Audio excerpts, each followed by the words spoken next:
Muito bem, gente, aqui é o Pastor Braga e hoje, Brasil, nós vamos identificar quem que são as duas bestas ou também o falso profeta. Será mesmo que são seres pessoais ou são simplesmente figuras representativas de governos ou de poderes políticos e também religiosos? Bom, referente a isso, Brasil, nós podemos analisar alguns pontos. O livro de Apocalipse, capítulo 17, versículo 9, diz que a besta ela existia, mas não existirá, mas reaparecerá novamente.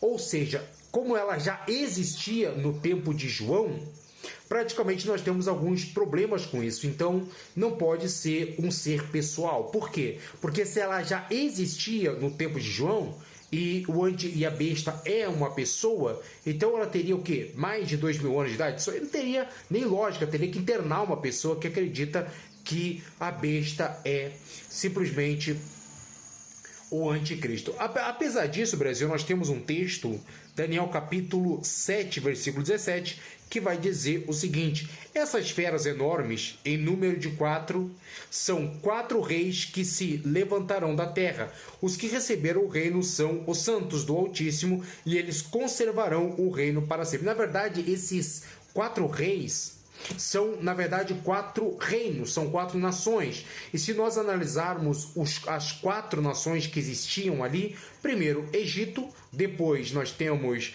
a Babilônia, depois o Medo-Persa e finalmente nós temos o Império Romano. Então o que acontece? Apocalipse capítulo 17, ele diz que a besta já existia, não existe mais, mas reaparecerá. Então ela vai reaparecer segundo o que diz o profeta João. Então nós temos diversos problemas com isso para nós podermos entender se as duas bestas e o falso profeta são sim seres impessoais ou são simplesmente pessoas, né? Mas para isso nós vamos consultar algo interessantíssimo, Apocalipse capítulo 20, versículo 10, né? Vamos ao texto. Apocalipse 20, 10. Deixa eu pegar o texto para a gente analisar. Bom, Brasil, eu gostaria que você prestasse bem atenção no que diz o texto. Olha que interessante. Deixa eu pegar aqui o versículo 12. Vi então os mortos, grandes e pequenos, em pé diante do trono. E abriram-se livros, também foi aberto outro livro, o da vida. Os mortos foram então julgados, conforme sua conduta, a partir do que está escrito nos livros. O mar devolveu os mortos que nele jaziam. A morte e o Hades entregaram os mortos que neles estavam, e cada um foi julgado conforme sua conduta. A morte e o Hades foram então lançados no lago de fogo. Aí ele complementa: esta é a segunda morte. Qual que é a segunda morte? O lago de fogo. E quem não se achava escrito no livro da vida foi também lançado no lago de fogo. Ou seja, você nota que após o julgamento eles são jogados aonde? No lago de fogo, que esta é a segunda morte.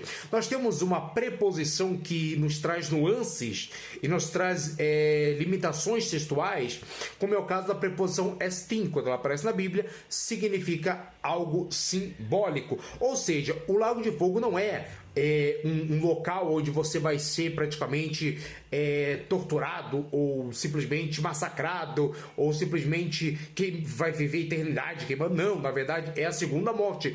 Então o que é o lago de fogo? Se ele é a segunda morte, é a inexistência para todo o sempre. E não que você vai ser torturado eternamente, não, mas a inexistência para todo o sempre.